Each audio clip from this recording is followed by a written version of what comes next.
ঠোঁটের চারপাশে কালচে দাগ চিকিৎসা বিজ্ঞানের ভাষায় যাকে বলা হয় মেলাসমা। এটি খুবই সাধারণ এক ত্বক সমস্যা। বয়স, হরমোনের পরিবর্তন আর সূর্যের অতিবেগুনি রশ্মি সব মিলেই এই দাগ তৈরি হয়। বিশেষ করে গর্ভবতী বা সদ্য সন্তান জন্ম দেওয়া মায়েদের মধ্যে এটি বেশি দেখা যায়।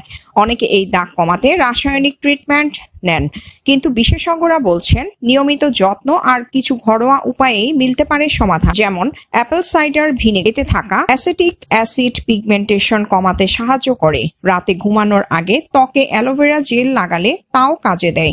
পাতিলেবু বা লেবুর রসও দাগ হালকা করতে পারে, তবে অবশ্যই পানি মিশিয়ে ব্যবহার করতে হবে। স্পর্শকাতর ত্বকের জন্য আলুর রস নিরাপদ ও কার্যকর, আর পাকা পেঁপে যাতে আছে ভিটামিন এ ও সি নিয়মিত ব্যবহার করলে দ্রুতই দেখা যায় পরিবর্তন। নিয়মিত যত্ন নিলে ঠোঁটের চারপাশের এই কালচে দাগ অনেকটাই কমে যেতে পারে।